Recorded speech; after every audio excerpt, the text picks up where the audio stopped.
Despegamos con Lorenzo Ramírez. Corremos raudos y veloces hacia nuestro avión, atravesamos el umbral, nos tiramos en plancha sobre los asientos, nos abrochamos los cinturones, despegamos y nos vamos elevando por los aires hasta alcanzar nuestra altura y nuestra velocidad de crucero. A mi lado...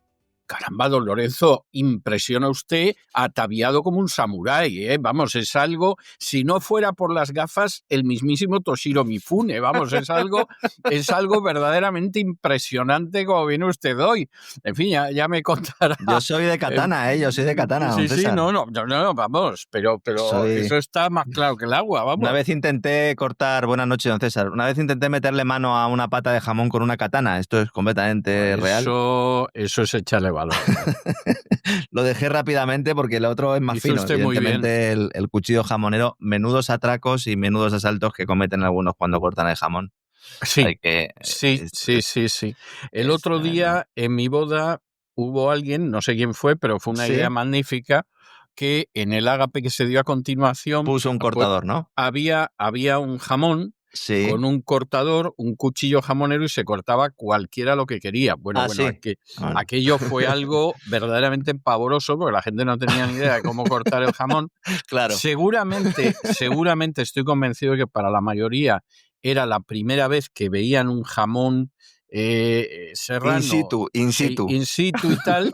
Y bueno, lo que le hicieron al jamón es que no tiene nombre, o sea... Ya bocados, casi literalmente, sí. La gente cogiendo trozos en bloque. Yo en la mía contraté a un cortador de jamón. Eso está muy bien. En España está muy bien, además la hice en el sur, en una finca en el Jarafe sevillano. Eso y ahí más que nada puse el cortador para que durara el jamón, porque si no habría durado absolutamente nada y así por lo menos teníamos algún tipo de Había de orden garantía. Y concierto. Exactamente. Orden y concierto como el que no hay en Washington. Le iba a preguntar, don César, ¿le cogió a usted muy cerca el tiroteo que está ahora mismo copando todas las portadas de los diarios norteamericanos? Pues fíjese si me cogió cerca, que es que se dio la circunstancia que como están estos días en casa mi suegra y mi cuñado, que por cierto son excelentes personas, pues... Les mandamos un saludo desde aquí. Desde aquí les mandamos un saludo. Bien. Pues resulta que decidimos, mi esposa y yo, darles un garbeo por Washington para que no se vuelvan a España pues sin ver el Capitolio y el monumento de Martin Luther King y el memorial de Lincoln, etcétera. Y entonces, en un momento determinado, fuimos a comer en medio de la gira por Washington y yo le había comentado a mi hija a dónde íbamos a ir a comer, que es el nombre de un restaurante que alguna vez paramos por ahí. Bueno, me llama mi hija angustiada de pronto y me dice, ¿te ha pillado el tiroteo? ¿Qué tiroteo? Y entonces, a Dios gracias, habíamos ido a una de las sucursales de este restaurante que no era la del tiroteo, porque el tiroteo efectivamente sí se había producido en una sucursal que está a una calle, apenas a una manzana de donde está este restaurante, y mi hija pensaba que efectivamente nos había pillado, ¿no? Entonces, cerca de la estación de metro de Farragut West, ¿verdad? Es esa zona. Y que entonces... yo le iba a preguntar a usted si había pasado en alguna ocasión por allí. Es que casi está usted allí ayer. Bueno, yo estaba casi ayer ahí, pero además es que es una zona por la que yo he pasado muchas veces, porque efectivamente, bueno, pues es una zona muy céntrica en Washington, es una zona que a mí me pilla cerca de lugares a los que voy con cierta frecuencia, y ayer tuve la suerte de que que es un restaurante, cafetería muy agradable, además de un precio muy asequible, pero de mucha calidad, yo paro con mucha frecuencia a almorzar ahí, y bueno, no me pilló ayer de puro milagro, porque esa es a la que yo voy siempre. Ayer, por razón de cómo nos íbamos desplazando, paramos en otra de las sucursales de esa cafetería, pero perfectamente podía haber estado en la otra, que es a la que voy siempre.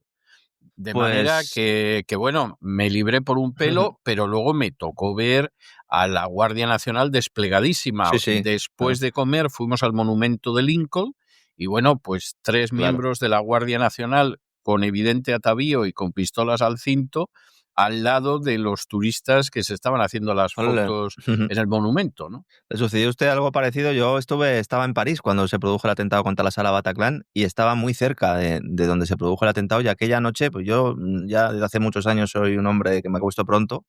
Afortunadamente mi mujer también, si no tendríamos un problema, ya habíamos cenado y nos habíamos acostado pronto, y también nos pilló muy cerca, y claro, eso ya marcó toda nuestra visita a París porque, bueno, en aquel caso es que el atentado fue de una gravedad tremenda. A ver, para el que no sepa lo que ha pasado, como dice la expresión española, pues podríamos decir que éramos pocos y que parió la abuela. Es decir, ya lo que faltaba para agitar aún más el polvorín geopolítico con un tiroteo en Washington, ha sido protagonizado por un tipo de nacionalidad afgana, cuyo ataque, pues en esta zona que estamos hablando, que está relativamente cerca de la Casa Blanca, ha sembrado el pánico y, bueno, se ha provocado que el Pentágono aumente los efectivos en la capital norteamericana. Estaríamos hablando de casi 500 militares adicionales en las calles, según ha anunciado Peter Hegseth.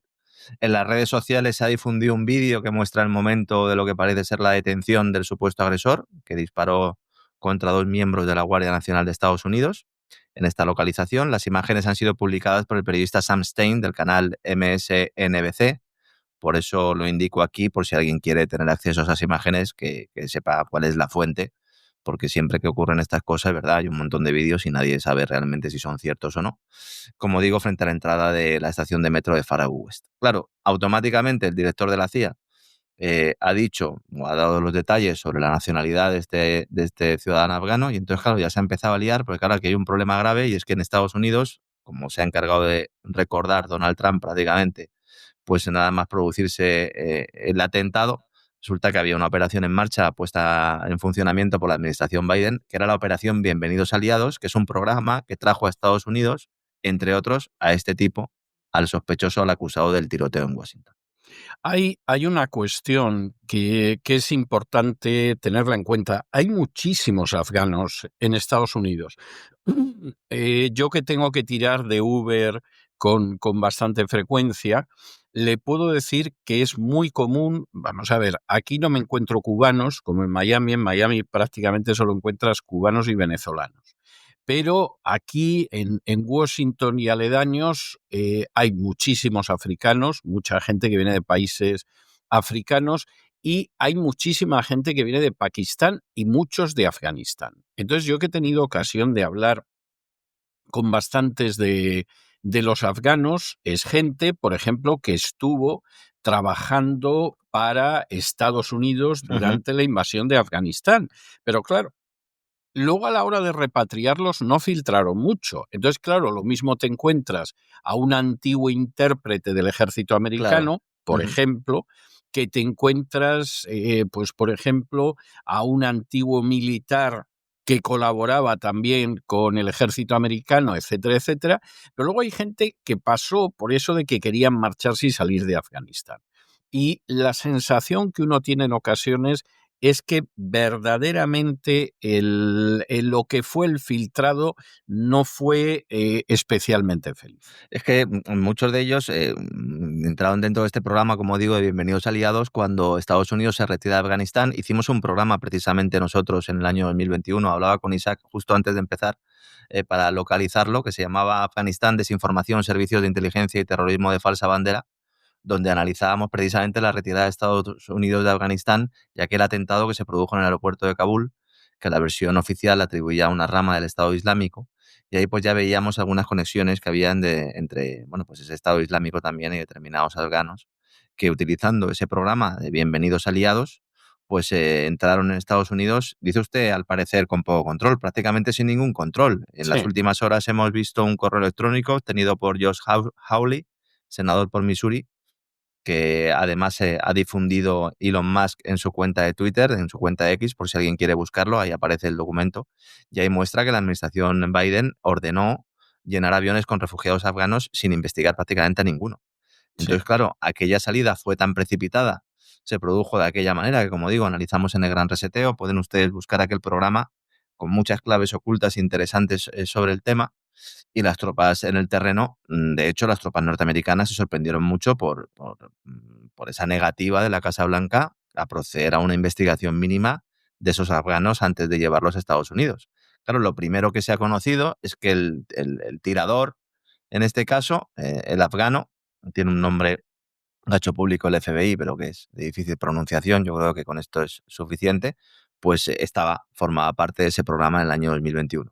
Con lo cual, pues ya tenemos otro lío político en Estados Unidos, lo utilizará el Partido Republicano para, con razón, cuestionar toda esa política de Biden y podría ir más lejos. Yo, si fuera el director del Departamento de Comunicación de Donald Trump, yo recordaría claramente todo lo que pasó en Afganistán, porque en buena medida es uno de los legados de Biden, uno de los negros legados de Biden, que aunque es verdad que él no fue el único, esta cuestión ya venía de muy lejos, pero que ha propiciado que se abra ahora un debate sobre el tema de los afganos, en el cual, siempre hay que decirlo, no se puede permitir que paguen justos por pecadores. Es decir, vamos a tener ahora una ola de xenofobia o de una ola contra afganos que, como bien dice usted, don César, están trabajando y se están ganando el pan. Bueno, pues habrá algunos que hayan colaborado en determinadas actividades, incluso de terrorismo de Estado, eso no hay ninguna duda, pero no hay que presuponer que por ser afgano ahora pues eres un terrorista en potencia. Pues ya lo que le faltaba también, ¿verdad?, a los que generan el caos. El otro día me preguntaba ideal claro, para crear más caos, sí. me preguntaba el otro día uno en relación con mi libro: oye, Lorenzo, claro, es una pregunta muy socorrida, ¿no? Además, si no te has leído el libro, pues es más fácil, ¿no? Dices, oye, ¿quiénes son los agentes del caos? Y entonces, claro, vaya pregunta, ¿no? Bueno, pues yo siempre respondo en estos casos: los que luego nos dicen que van a imponer el orden, esos son los agentes del caos. Y ahí ustedes no fallarán ni una vez. Los que vengan diciendo que van a imponer orden, analicen un poco su estructura y su pasado y verán que imponen el caos. Caos en el Caribe. En el Caribe ahora mismo, don César, están realizando demostraciones de ataque con bombarderos. ¿Pero quién va a parar esto? ¿Quién va a parar esta locura? No, La es una Operación locura. Lanza del Sur. Es una locura. A todo eso tengo que decirle que nadie se cree que efectivamente aquí se trata de acabar con el narcotráfico, ¿eh? Nadie, absolutamente nadie. Aquí todo el mundo está convencido de que lo que se intenta es convencer a Maduro para que se vaya.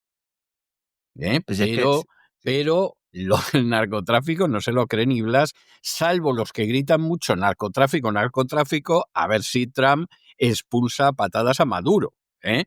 Pero eso es que no se lo cree nadie en este país. voy a ir incluso un poco más allá y voy a ser más malo. Muchos de los que están aplaudiendo esto con las orejas están viviendo en un estado que genera muchos puestos de trabajo gracias al narcotráfico.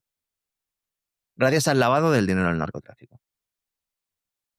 Si la droga se legalizara, aparte de generar enfermos mentales de forma sistemática, hay muchos lugares donde viven estos defensores del ataque indiscriminado contra las supuestas narcolanchas, que a lo mejor se quedaban sin posibilidad laboral, o que a lo mejor se quedaban sin determinados bienes en el supermercado. Piénsenlo, de verdad. Alguna vez lo he recomendado, pero vuelvo a recomendar la película Traffic. Les recomiendo a todos que la vean para enterarse un poco de cómo va la película. Y en medio de todo esto lanzas la operación se llama Lanza del Sur, la operación que ha lanzado el Pentágono. Sí. Entonces, además de atacar las narcolanchas, directamente lo que están haciendo es una demostración de ataque de bombarderos en el Caribe.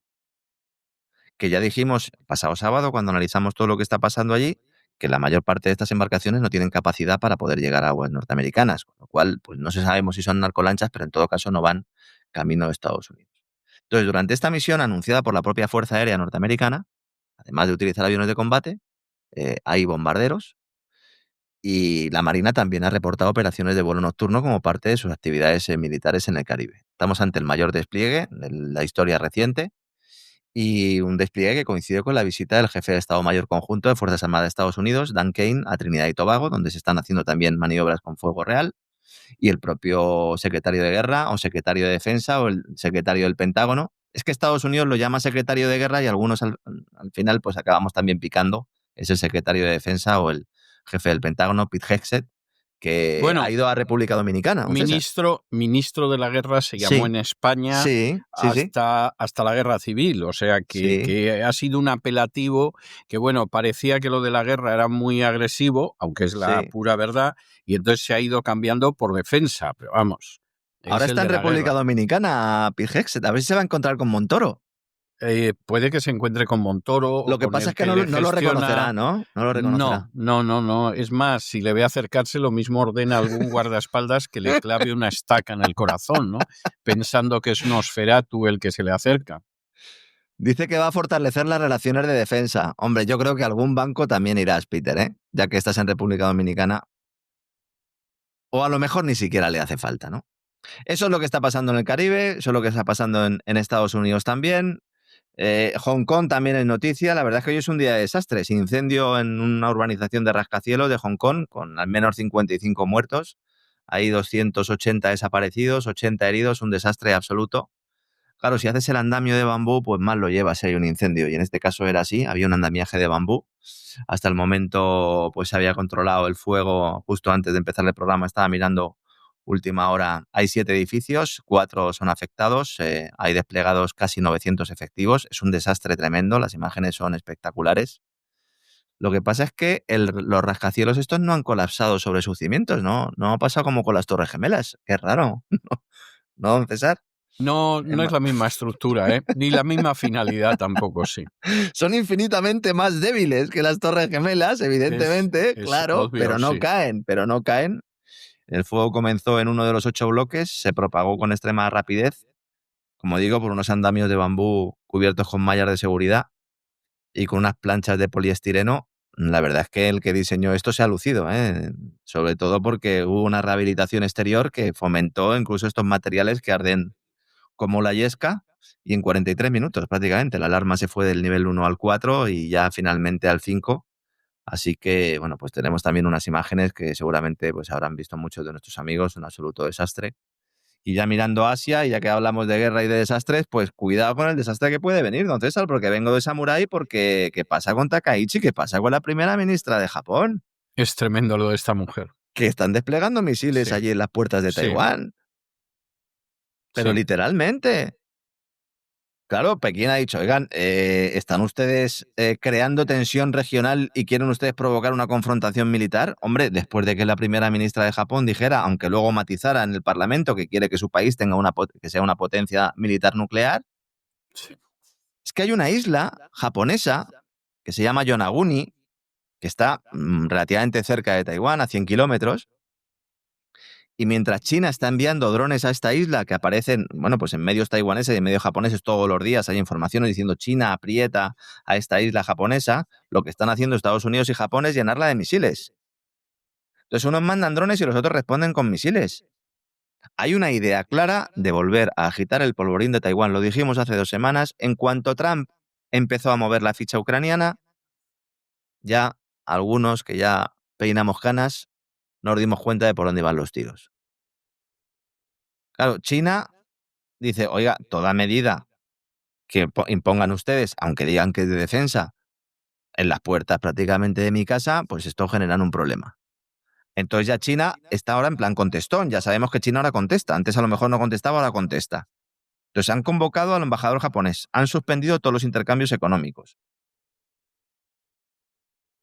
Hay que decir que dentro de los roces que había, pues desde 1972 había una cierta normalidad de las relaciones bilaterales entre Japón y China, con todas las precisiones que quieran ustedes.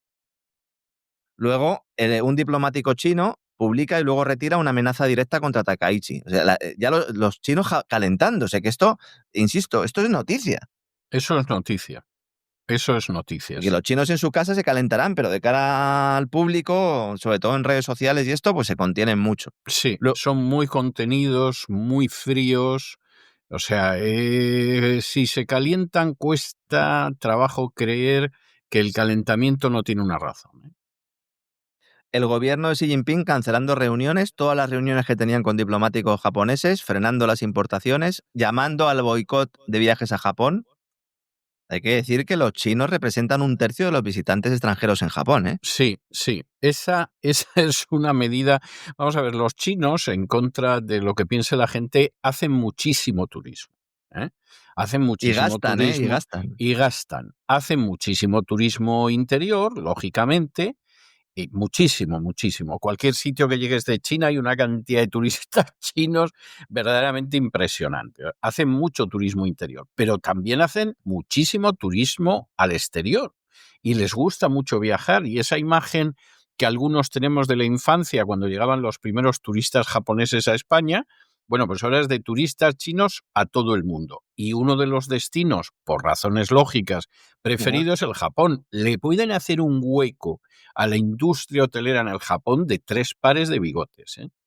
Sí, sí, en ello están. Ahora mismo el enfrentamiento, el económico es directo, insisto, se frenan importaciones, se rompe el comercio bilateral y bueno, pues también en el ámbito turístico. Y luego ya los chinos es que están difundiendo vídeos de misiles hipersónicos chinos destruyendo objetivos japoneses. Insisto, es que ya van todos a calzón quitado.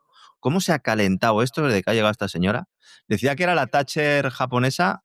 Bueno, pues no sé si de casta le viene al galgo, pero en todo caso esta mujer ha venido a agitar el avispero. Mi gran duda es, lo mencioné el otro día y lo vuelvo a decir, porque no lo sé, es decir, es una duda. ¿Esto lo hace ella a motu propio o le dijo Trump en la visita, oye, me vas a calentar ahora esto un poquito que necesito aquí? Pues puede que sea una mezcla, es Lo hace decir, gustosa, ¿no? puede que ella lo haga porque piensa que así tiene su minuto de gloria, Eso es un y poco Pedro más, Sánchez, ¿eh? Es un poco Pedro sí, Sánchez. y más delante de Estados Unidos, y que Trump haya dicho, pues mira tú qué bien. O sea, pero así, ¿eh? Sí, es muy posible. Y en Europa, pues en Europa se van sumando los países que van recortando servicios sociales mientras disparan el gasto militar. Ahora es Bélgica, que además nos lo venden como diciendo, no, es que aquí hay mucho fraude y hay que reformar la seguridad Sí, social. sí, Pero vamos sí. a ver si estáis Antes aumentando no el gasto. había, antes no había fraude. Claro. Oiga, que estáis aumentando el gasto militar un 13% anual. ¿Cómo le vas a meter mano a la seguridad social? Pues por eso, pues por eso. Había un titular hoy en un diario español que era Bélgica pone a todo el mundo a trabajar. Y como, ahora me entero yo de que Bélgica estaba lleno de vagos. Y se suprime una prestación vitalicia, perseguirá a los enfermos y revoluciona las ayudas por desempleo. Señores, cuando vean las barbas de su vecino cortar, resulta que en Bélgica hay un montón de gente que no va a trabajar porque está de baja indefinida. Estos no han venido a España nunca, ¿no? En la vida. Porque vamos, o sea, el gobierno dice, tenemos un problema, hay muchas personas que no trabajan, alegando una enfermedad permanente. Dice, oiga, vamos a ver, ¿no hay unos tribunales médicos que se encargan de esto? Dice, no, que le den morcilla a los tribunales médicos. Vamos a hacer una reforma histórica de las prestaciones para reconducir la situación, que entonces han empezado a mandar miles de cartas diciendo se acabó de la prestación a los del desempleo. Es verdad que en Bélgica había una prestación casi vitalicia, una especie de renta mínima, que permitía pues, a los trabajadores que estaban de baja indefinida cobrar su prestación, pero insisto, si esa baja indefinida la tienen por motivos objetivos, pues no hay ningún problema, pero aquí al final es lo de siempre, tú entras pues como un elefante en una cacharrería. Dicen, no, yo vengo aquí a recortar, vengo a asegurar que la gente que esté en desempleo pues tenga un incentivo para volver a trabajar, etcétera, etcétera. Y mientras tanto lo que haces es ir recortando y recortando y recortando. Sí. Vamos a ver, no me pueden decir los medios internacionales auspiciados y empujados por von der Bruggen y sus secuaces, que en México hay un problema de desempleo cuando la tasa de paro es del 5%, el 5,8%. ¿Qué me estás contando? Dice, tienen ustedes una de las tasas de paro más bajas de Europa. Dice, no, el problema es que hay un problema concentrado en un estrato, en un nicho concreto de la población, que son gente que lleva más de 20 años en paro y que a esto se les va a quitar la prestación. Oiga, o sea, si una persona lleva 20 años en paro, en muchos casos ya casi rozando la jubilación, precisamente a estas personas a lo mejor no es a las que habría que ayudarlas. A lo mejor hay alguno que lleva 20 años viviendo del cuento sin hacer absolutamente nada. Habrá más de uno. Pero oiga, personas que ya no van a poder incorporarse al mundo laboral ni de broma, ¿no? El caso de las ayudas a desempleados o a personas de más de 50, 55 años van orientadas a eso. Antes de que llegues a la pensión, si te quedas tirado, ¿quién te va a contratar con 55 años? No, nadie. Y con 50 tampoco. No. Y luego el tema de las enfermedades, oigan, que la seguridad social fue creada precisamente para poder mantener a las personas que no se pueden valer por sí mismas. Que si hay fraude, persíganlo. Que si hay fraude en los tribunales, pues cambien los tribunales o modifiquen la normativa. Pero no me digan que van a hacer recortes ahora a las personas que están en baja indefinida. Esto es el principio. Esto es lo que anunciaba Borrell. Reducir los servicios sociales mientras se dispara el gasto militar. Evidentemente, el Ministerio de Defensa no anuncia incrementos notables del gasto militar, aunque de vez en cuando lo hacen para que las empresas del complejo militar e industrial pues también puedan sacar pecho ante sus accionistas. Pero que no nos vendan esto como ajustes del estado de bienestar porque hay una serie de problemas endémicos. ¿A ustedes no les han importado los problemas endémicos? Un pimiento. Y luego ya veremos lo que pasa cuando la gente se empiece a dar cuenta de esto y la gente por esto sí que sale a la calle, ¿eh? La gente por esto sí que cambia un gobierno. ¿Y entonces qué dirán? ¿Que los votantes son prorrusos? Cuando voten a algún candidato que diga el emperador está desnudo, serán prorrusos. Esto no se dan cuenta. Bueno, y en España, en España, en esto, es que aquí en España tenemos al mejor haciendo esto, César. Aquí tenemos a Pedro Sánchez. Es el mejor. Ya tengo la gente enfadada otra vez, porque ayer se me ocurrió publicar un tuit en las redes sociales en relación con esa nacionalización masiva de inmigrantes que prepara Sánchez, y lo que puse es el mejor, en el tuit. Ya me conoce usted, don César, soy un gamberro, por definición. No, pero digo, yo creo en lo suyo es el mejor, en lo suyo es el mejor. Pero ¿quién lo puede dudar? Yo también lo llevo diciendo años y se enfadan conmigo y no tengo la menor simpatía por Pedro Sánchez y su política, pero vamos a ver, esto que estamos hablando ahora mismo ha sido objeto de más de un diálogo muy interesante además con don Roberto Centeno los martes en este mismo programa, donde cuando don Roberto hacía cálculos de las encuestas y todo lo demás, yo le decía, ninguna de esas encuestas tiene en cuenta la enorme cantidad de extranjeros a los que va a dar nacionalidad Pedro Sánchez. Ninguna de esas encuestas. Potencialmente 2,4 millones de personas. Sí. Va a ser alguno menos y luego además extranjeros, muchos de ellos por la denominada ley de nietos. Eso es. La ley de nietos es una tomadura de pelo colosal. Fíjese, por eso daba yo esa cifra. Los 2,4 millones de personas son solicitudes de nacionalidad presentadas por esa ley, por la llamada ley de nietos. Estos son datos publicados por el periódico de Cataluña, ¿eh? Que nadie piense que esto es algo que nos sacamos aquí de la manga. Y son datos oficiales. Evidentemente van a ser menos. Esto, lo de la ley de los nietos estaba incluido en la ley de memoria democrática, ¿no? También con el rollo guerra civilista, ¿no? No, pero hay, vamos a ver, si es que hay varias historias. Vamos a ver, ¿por qué la gente pide la nacionalidad española? Bueno, pues yo le puedo a usted asegurar que estoy por encontrarme uno solo, que pida la nacionalidad española porque se siente vinculado con España, etcétera, etcétera. Yo conozco alguna española, y esto va a sonar ridículo, pero por discreción no puedo dar el nombre, pero que me lo ha contado, una española que tenía una abuela húngara y ha conseguido la nacionalidad húngara y está la mujer tan contenta, no piensa dejar de ser española, mantiene su nacionalidad española, tiene un marido y un niño que son españoles, pero le hacía mucha ilusión que como su abuela era una judía húngara, pues a ella le dieran la nacionalidad húngara y se la anda. O sea, ese es un caso de la persona que se siente vinculado afectivamente con el país, pues de los abuelos o los padres o los que sea. Yo no conozco uno solo, pero ni un caso de los que han solicitado la nacionalidad española supuestamente por un abuelo, un padre, etcétera, etcétera, que España como tal se sientan unidos a ella. Es solamente el vehículo para conseguir un pasaporte de la Unión Europea. En muchos casos... Claro, no tanto español, esa es la clave, don César. No tanto español, sino de la Unión Europea. Entonces, claro, aquí ha habido casos muy escandalosos. Por ejemplo, antes de la ley de memoria histórica y memoria democrática y demás memoria. La ley de memoria histérica. Sí. Por ejemplo, se permitió a los descendientes de los judíos sefardíes expulsados de España en 1492 que solicitaran la nacionalidad española. A nadie se le ocurrió pensar que también la iban a pedir los musulmanes. Pensaron en los judíos, en quedar bien con ellos, y no se les ocurrió que hasta los moros de Timbuktu podían en algún momento solicitarlo. Tataranieto de Yusuf, ¿no? Diciendo, oye, que yo estuve por allí, ¿no? Claro, y además los echaron el mismo año, entonces a nadie se le ocurrió pensar eso. O sea, es lamentable y es triste, pero es así. Bien. Entonces, claro, si en el tema de los sefardíes ha sido un escándalo, porque es verdad que había judíos sefardíes y podían apelar a la ascendencia española, aunque fuera de 5 siglos atrás, luego se metieron askenasíes, que no tienen nada que ver, se metió gente que eran gentiles, vamos, tenían de judíos lo que yo tengo de budista. Bueno, pues en el caso este, yo no digo que muchos de estos no tengan un antepasado español. Pero lo que sí le puedo decir es que yo no me he encontrado uno solo que efectivamente tuviera una idea de españolidad dentro.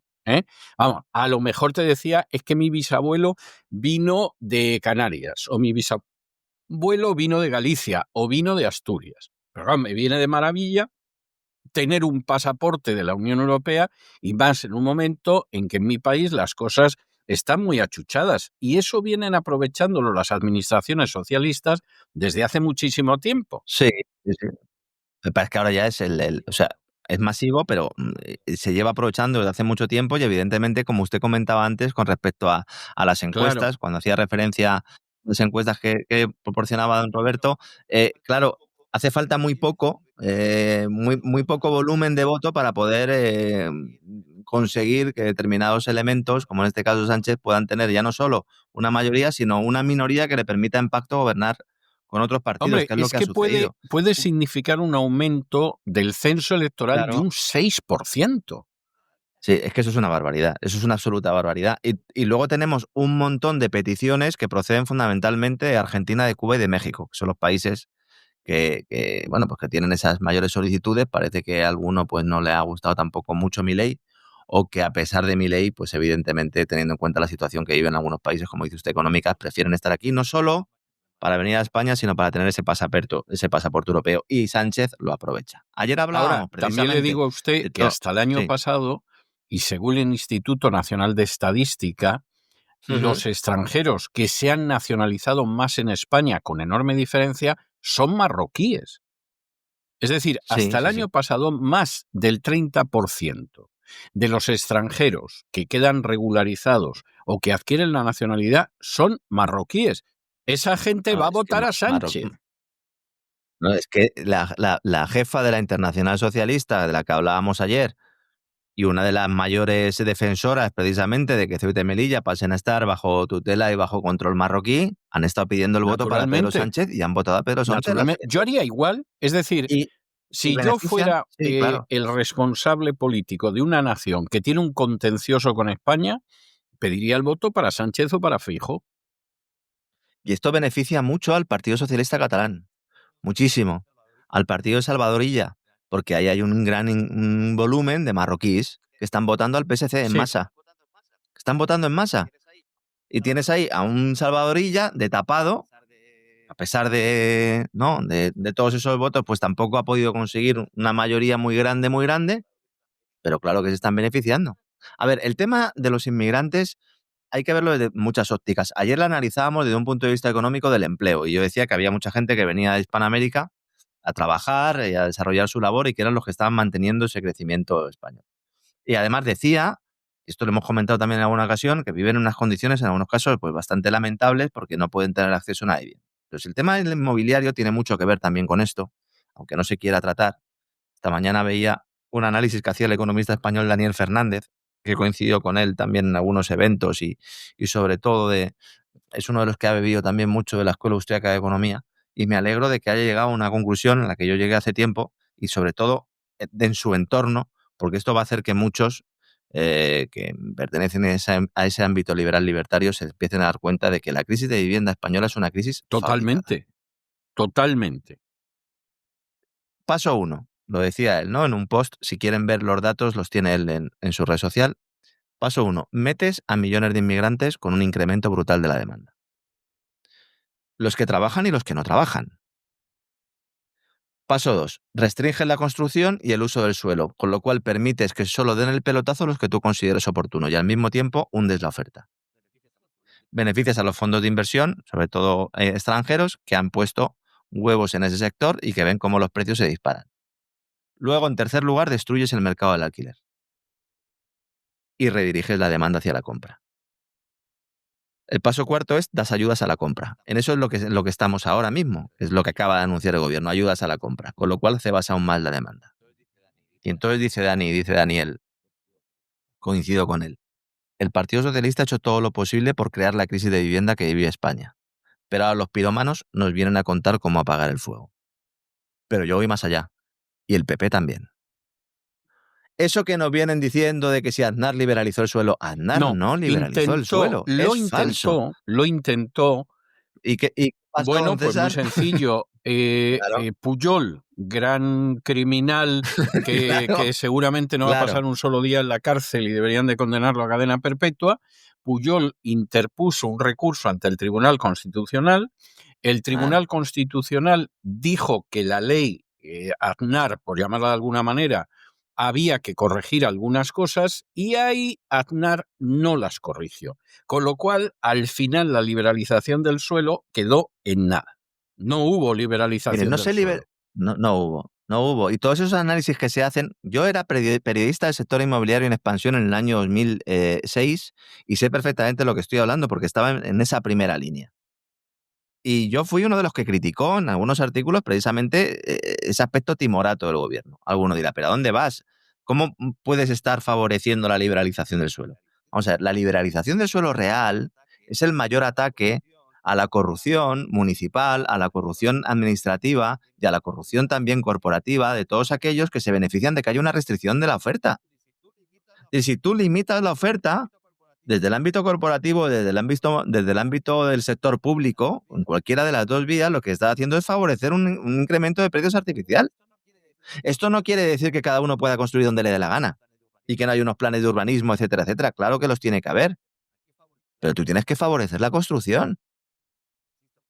Insisto, protegiendo hábitats, con los informes medioambientales adecuados. No estoy hablando de corrupción, eso luego ya es otra cosa. De hecho, la corrupción la favorece el que haya unos sistemas que constrinjan o que reduzcan esa oferta.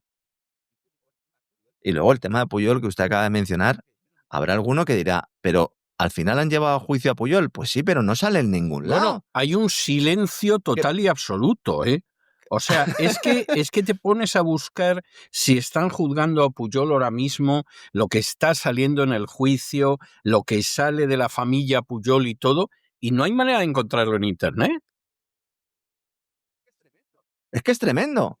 Es tremendo. Yo el otro día, el martes, en la sesión del martes, hay un momento, bueno, es un juicio donde, entre otros delitos, se centran en esa fortuna oculta de la familia Pujol en Andorra y en otros países y en otras bancas. En algunos casos, esto no se investiga, pero compartiendo cuenta bancaria con servicios de inteligencia y con el rey hoy emérito.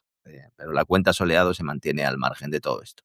Entonces, hay un momento en las cuestiones previas, en el martes, en el que el abogado, en nombre de 4 de los 7 hijos de Pujol, saca el Boletín Oficial del Estado y un libro sobre banca catalana, un libro titulado Banca Catalana más que un banco, más que una crisis, de unos periodistas del régimen nacionalista catalán, hablando pues de esa entidad que quebró en 1982, que dio lugar a una querella contra Pujol que terminó archivada por obra y gracia de Felipe González, y según dicen las malas lenguas, porque el rey no cuenta nada en sus memorias, claro, por presiones de don Juan Carlos, que claro, no podía ver a Pujol, claro, que era pieza clave del sistema tal y como se iba consolidando precisamente con él.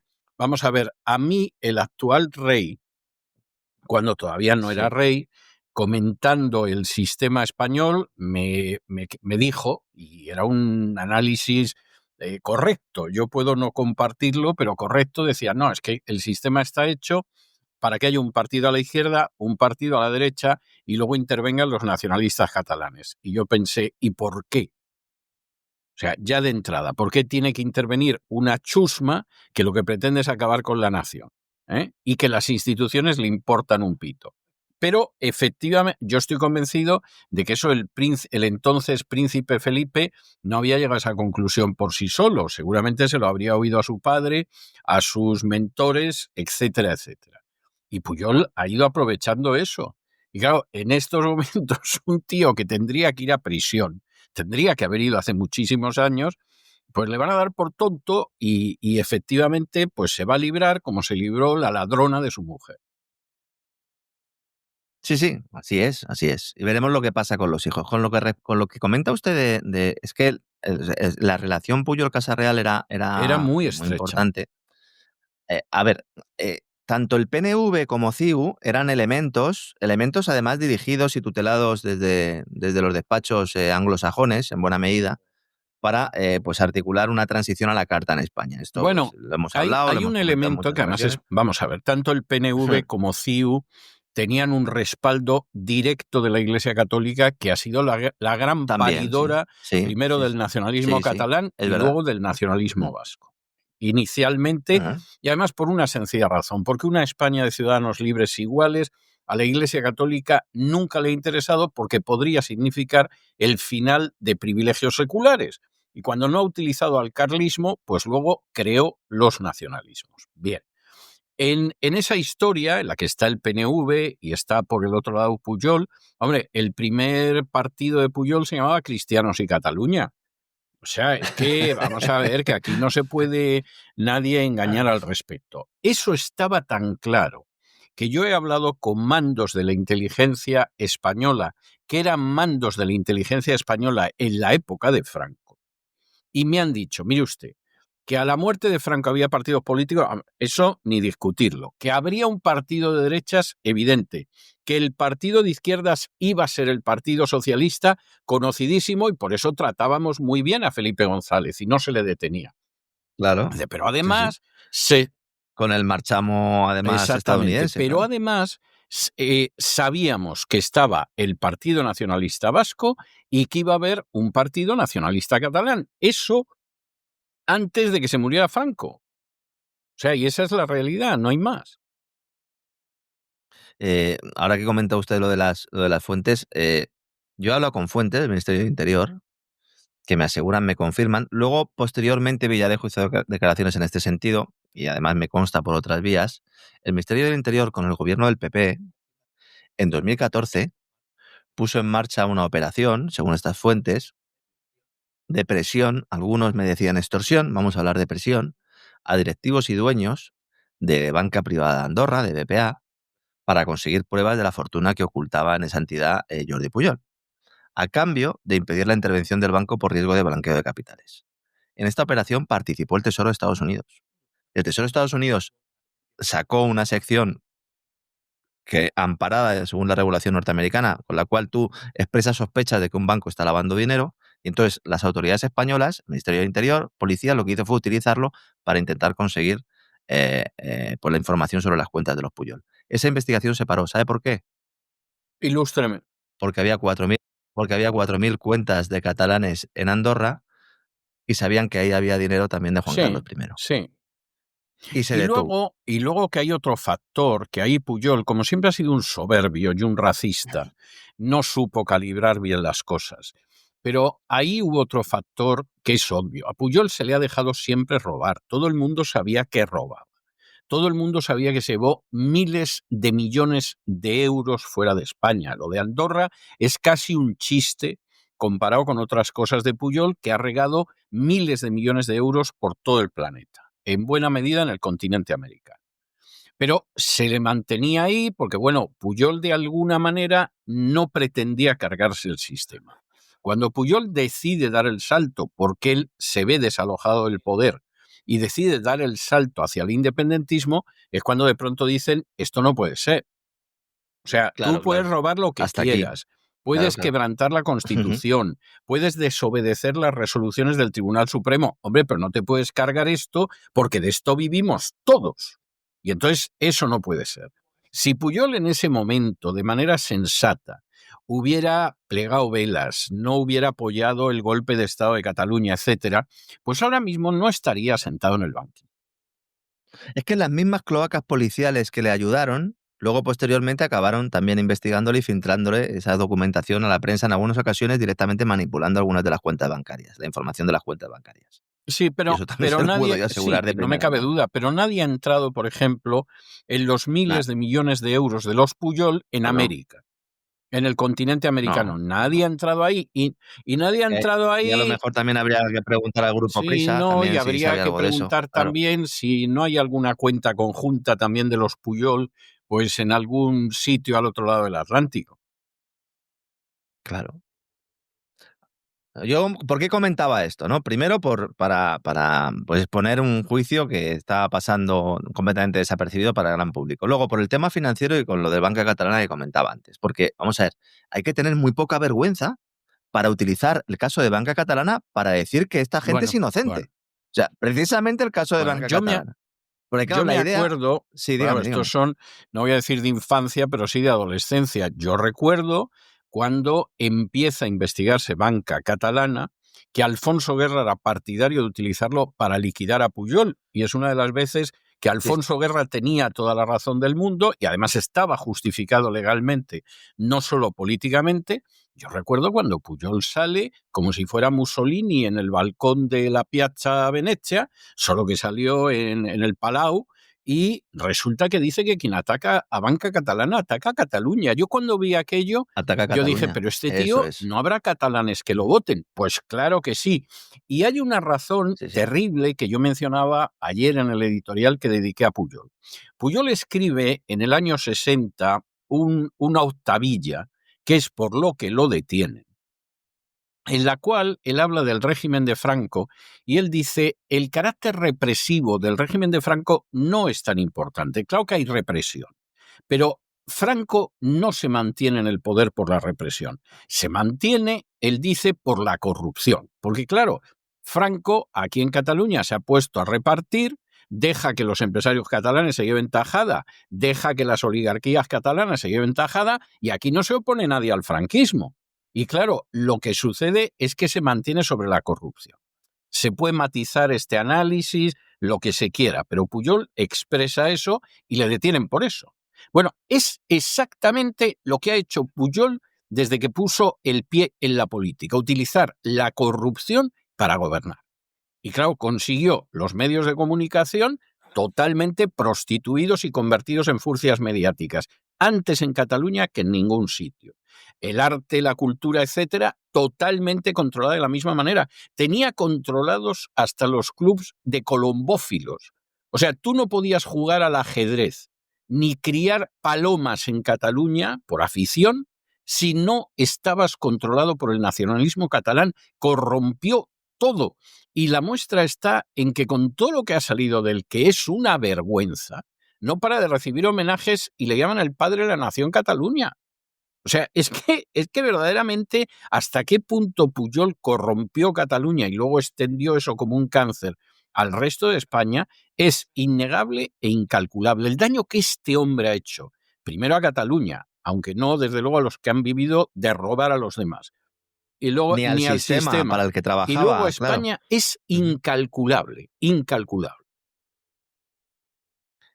Hablando de cálculos, por si alguien no se ha enterado, porque claro, a mí lo que me sorprendió mucho, insisto, era que en el juicio se sacara el caso de Banca Catalana, porque además se enarboló la defensa de Pujol, un libro que, bueno, pues es un libro que, por ser amables, pues digamos que deja mucho de desear a la hora de analizar el caso de Banca Catalana. Hay otro que yo voy a recomendar aquí a nuestros amigos, que se llama Banca Catalana Caso Abierto, lo que no se contó el escándalo, donde pues ese es un buen libro. Ese es un buen libro. Este es un buen libro. Aquí lo que indica es cómo los fiscales Mena y Villarejo, en buena medida azuzados por esa parte del gobierno de Guerra que quería acabar con Pujol, pero luego finalmente Felipe González y lo que acaba usted de comentar, esas presiones de la Casa Real entierran el caso, pero a pesar de además de los presuntos delitos fiscales relacionados con este caso, Pujol y el resto de consejeros se repartieron más de 105 millones de pesetas en dividendos en 2 años, en el año 74 y en el año 76, al mismo tiempo que el banco tenía pérdidas importantes. Pujol atribuyó la acción de la Fiscalía a una jugada indigna, dijo él, del Partido Socialista, aunque finalmente, evidentemente, fue salvado por el Partido Socialista. Y con ese banco supuestamente creado para hacer país es donde se comienza a forjar el patrimonio de los Pujol, que ahora dicen que era un patrimonio que forjó el abuelo como contrabandista. Para salvar a Pujol hijo y a los Pujoles nietos del abuelo Florency, lo que dicen en el juicio es que Florency era un delincuente, lo cual también, ¿no? Pues ilustra muy bien cómo es esta familia. Pero es lo que van a decir los hijos, porque después de que se ha muerto la madre y previamente dijeron que la mujer no sabía por dónde andaba. Y después de que Pujol no se ha muerto, porque tiene ya 95 castañas y no tiene intención de morirse, pero ya están diciendo que está como la mujer, les van a echar la culpa a los padres. Es decir, aquí lo que va a decir el Pujolet Junior y el Uriol y el Ulegué y todos los demás es que nosotros no había nada. Y cuando digan, pero bueno, vamos a ver, el fiscal sostiene que se aprovecharon conscientemente. Pues el argumento de la defensa es muy sencillo. Quienes robaban eran el pare y la mare, la mare superiora. Y nosotros, hombre, si traían una tarta a casa, hosti, tú nos la comíamos, pero no era culpa nuestra. Claro. Y con el sector bancario catalán, con la Caixa, ¿verdad? El señor Fainé, un señor Fainé que ya para ir acabando también hay que decir que están todos esperando que se muera. Lo siento por decirlo de manera tan cruda, pero es así. Sobre todo el PSC de Salvador Illa, del que hemos hablado antes, porque ahora el objetivo del gobierno es terminar de controlar Caixa para convertir la obra, y nunca mejor dicho, de Isidro Fainé en el brazo armado del Partido Socialista Catalán, sobre todo de un Salvador Illa, que ahora mismo manda también bemoles que Salvador Illa sea el principal activo político del Partido Socialista. Decía un periodista, decía Eulogio de Hispanidad hace unos días, que si el principal activo es Salvador Illa, pasivos tiene muchos, y evidentemente pasivos, deudas, tiene muchísimas. Esta Caixa, un Illa que pretende liquidar profesionalmente a Fainé, a pesar de haber sido su amigo durante lustros, el hacedor de la Fundación Caixa, la principal fundación de Europa de la que depende Criteria, que es la principal cartera industrial de España y que está participada por el gobierno. Así que cuidado, porque aunque algunos piensen que el futuro de Caixa va a ser estable de la mano del gobierno de Pedro Sánchez, recordemos que el Estado español participa en el capital de la Caixa después de la operación de entrega también bastante sospechosa de la antigua Bankia Caja Madrid. Cuidado, porque la Caixa puede ser la nueva Telefónica, y teniendo en cuenta lo mal que van las cosas en Telefónica, con ERE incluido, con despidos masivos y metiendo la mano pues no solo en la caja sino en el organigrama, la Caixa puede ser la siguiente. Hay mucha gente que me pregunta cuando digo, lo he dicho muchas veces, que en su momento Luis de Guindos me dijo que había que reducir notablemente el nivel de bancos en Europa y en concreto en España. Y yo siempre digo que el elegido es el Santander para quedarse al frente del cotarro. Y muchos me dicen, ¿y Caixa no? ¿Y Caixa no? Pues no, señores, Caixa no. Caixa no, todo lo contrario. Y como consigan entrar ya a fuego, y ya sin ni siquiera la colaboración del Opus Dei, porque cuando he dicho lo de la obra lo he dicho con todo el sentido, teniendo en cuenta la afiliación de Fainé y en general lo que ha sido siempre la Caixa y el mundo del empresariado catalán con el Opus. Una vez que esa barrera pueda caer, el latrocinio va a ser institucional, como está pasando en el caso de Telefónica. Como está pasando en el caso de Telefónica, acaban de anunciar 6.000 despidos, decían que iban a ser 5.000, al final van a ser 6.000. Y no descartemos que incluso haya incluso un cambio nuevo en la presidencia de Telefónica, y esto se lo cuento prácticamente en exclusiva. Es muy posible, al menos eso es lo que quiere Sánchez, que una vez que ya quemen del todo a Marc Murtra, empresario ligado, en realidad es un político ligado al Partido Socialista de Cataluña, de Salvador Illa, están pensando en poner de presidente al actual vicepresidente de Telefónica, que no es nada más ni nada menos que quien ayudó a Pedro Sánchez a realizar su tesis, el señor Carlos Ocaña, que en su momento fue jefe de gabinete de Miguel Sebastián, que acompañó en la etapa aquella en la Oficina Económica de Moncloa también a Sebastián bajo la protectora de Zapatero, que ahora es el vicepresidente de Telefónica, donde llegó tras ocupar el cargo de consejero en la Sociedad Estatal de Participaciones Industriales, la SEPI de María Jesús Montero, que es quien tiene las participaciones estatales en las empresas, y la estrategia de Sánchez de aquí a final de legislatura es incrementar aún más el poder en las empresas españolas, y bueno, pues se barrunta este nombre para sustituir en el futuro a Marc Murtra, que es otro hombre que han puesto ahí a dedo. La verdad es que he estado viendo el currículum de Carlos Ocaña y estos son buenas relaciones y buenas conexiones y lo demás tonterías. Además de todo lo que he dicho, es adjunto al director general del Real Madrid. Del Real Madrid, Florentino Pérez. Deporte es importante. Miembro del Comité de Estrategia del Grupo Prisa. Bien. Y miembro del Consejo Asesor del Observatorio de Google en España. ¿Qué le Me parece, don parece un César? Muy carrerón. bien, ¿no? O sea, es que, y luego lo que pasa es que hay Claro. mucha envidia. Pues que lo Que lo pongan, porque hay mucha envidia. Es decir, para gente que efectivamente sabe lo que hay, es una vergüenza que eso no lo tengan en cuenta, porque hay gente emprendedora y luego habrá gente que efectivamente pues todavía se ponga como se pone. Hombre, no hay derecho. Y ya que hablamos de bancos, cuidado que el PNV le pida a Sánchez el trono de BBVA, que insista el PNV. Claro, porque claro, el PNV va a pedir. O sea, cuanta más debilidad parlamentaria pueda tener Sánchez, aunque luego esa debilidad no se traduzca en nada, el PNV pide más. El PNV tira, el PNV tira, conseguirá BBVA, ya lo veremos. Pues yo creo que tiene muchas posibilidades, se lo digo claramente, y claro, eso sí, es terrible, porque si esto lo viera la aristocracia de Neguri, como al final el PNV acaba con esto, vamos, les daba algo, ¿eh? Torres, el presidente de BBVA, para intentar evitar ser fagocitado, está buscando una fusión con Unicredit los italianos, lo cual ya sería de aurora boreal, pero bueno, ya ha pasado en España, ¿no? ¿Qué pasó con Endesa? Sí, pues algo sí, también algo similar, parecido. ¿no? Sí. Batalla política, nacionalismo y al final acaba en Sí. manos italianas. Todavía se lo llevan los chicos de Giorgia Pues Meloni. a mí sinceramente no me pillaría de sorpresa, ¿eh? O sea, le diría que me quedaría muy sorprendido si no fuera así. O sea, yo creo que es una cosa que... Fíjese que el que está liderando esta operación es que estos son detalles que luego cuando la gente no se cree que esto al final lo manejan entre cuatro, resulta que el banquero italiano de Unicredit es el que puso a Ana Botín como consejero delegado en su momento, el señor Orcel. Entonces, Orcel ahora mismo está hablando con Carlos Torres para fusionar Unicredit y BBVA y así quitarse pues esa presión que está recibiendo BBVA de Moncloa desde hace mucho tiempo, no solo para que entren en la línea PNV, sino también para que se vaya el propio Carlos Torres. Y mientras tanto, algunos diciendo que esto es el mercado. Esto que va a ser el mercado. Mercado y banca son dos conceptos completamente antagónicos. No pueden existir. Totalmente. No pueden existir. De hecho, estoy leyendo últimamente algunas de las obras de Untermaier, que era un sionista y banquero judío. A este en no le Estados tengo yo Unidos. controlado, don César. Pues Este no lo sé tiene yo usted quién que conocer.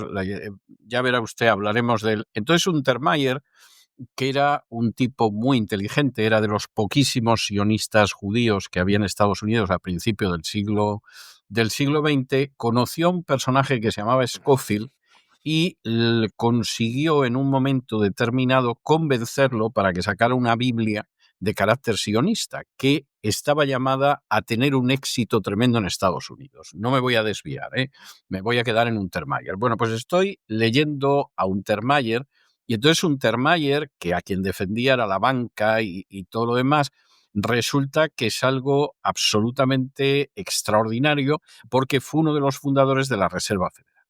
Y entonces las conferencias, vale. que daba Untermaier, que eran unas conferencias... En la isla de Jekyll. Exactamente. Entonces, las conferencias que daba Untermaier diciendo a los Estados Unidos pues cómo avanzar con el libre mercado y todo lo demás, consistían fundamentalmente en no avanzar en el libre mercado, sino en avanzar de manera clarísima en que aquí no hubiera un banco central y que el banco central pues fuera una serie de magnates de la banca. O sea, esto es algo, pero verdaderamente maravilloso. Al final, pues se reparten todo esto. Y cuidado, siempre que hablamos de la banca, yo sé que a mí es un tema que me apasiona porque además lo conozco y he escrito mucho sobre ello a lo largo de mi carrera. Pero entiendo que a lo mejor pues no a todo el mundo le parece interesante, aunque luego, claro, cuando de repente se encuentran que su banco ha sido comprado por otro, enseguida salen corriendo a decir qué va a pasar con mis depósitos. Ahí ya hay preocupación. Pero todo esto se produce bajo la atenta mirada de Ana Botín, de Santander. Que mientras tanto dice... Hombre, y además el Santander tiene una experiencia en lavar dinero y todo lo demás que le ha ocasionado condenas en Estados Unidos, cosa de las que no se quiere acordar nadie. Bueno, el episodio en Estados Unidos sobre el tema, sí, eso es una cuestión que además nadie quiso, y el aparecer en la lista Falciani con los registros en España, etcétera, etcétera. Pero es el elegido, es el ungido. Lo he dicho desde hace mucho tiempo, analicen en qué organismos internacionales está Ana Botín, vean cómo de la mano de determinadas entidades supranacionales es la gran elegida, y bueno, ella no ha renunciado a comprar, a que Santander adquiera BBVA. De hecho, es lo que quiere Luis de Guindos, es lo que quiere el presidente de la Asociación Bancaria Europea, José Manuel Campa, y veremos cómo se van articulando todas estas fusiones, pero al final quedarán muy poquitos bancos en España. Sí, yo estoy convencido. Hombre, esto le costó un disgusto a Mario Conde, ¿eh? Recuerde usted que Mario Conde, que era un ingenuo, efectivamente... Es que se presentó contra el sistema, como se titula el libro que escribió al respecto, que se llama así, El Sistema. Es el sistema, que se resume muy bien en algunos de los temas que hemos ido planteando a lo largo del Despegamos de hoy. Entonces, hemos empezado en Washington y hemos acabado ahí en Barcelona. Como quien no quiere la cosa. Son las cosas, como quien no quiere la cosa, efectivamente, pues pasa lo que pasa. Si es que al final cuídese, don estamos César. donde estamos. Mañana yo creo que hoy no hay tiroteo y además hoy no voy a subir a Washington porque hoy hay cena de Acción de Gracias. Okay. Es verdad, tiene usted Thanksgiving. Es que claro, estamos aquí trabajando y no nos damos cuenta. Pues nada, que disfrace usted del pavo. Pasarlo muy bien. O sea, es la intención que tengo. Que disfrute. Sí. Bueno, cuídese mucho. Nos encontramos mañana, Dios mediante. Yo pavo no, pero a lo mejor un chuletón si me meto. No le voy a censurar por eso. Gracias a un amigo de este programa, además, que le tengo que dar las gracias. No le voy a mencionar por nombre porque sería cuestión un poco complicada, pero muchas gracias porque me ha mandado un chuletón el hombre y me lo voy a comer. O sea, yo a eso pues no le hago hace usted, pero muy requete bien. Que lo disfrute y le siente de maravilla. Un abrazo muy fuerte. Fuerte abrazo. Hasta mañana.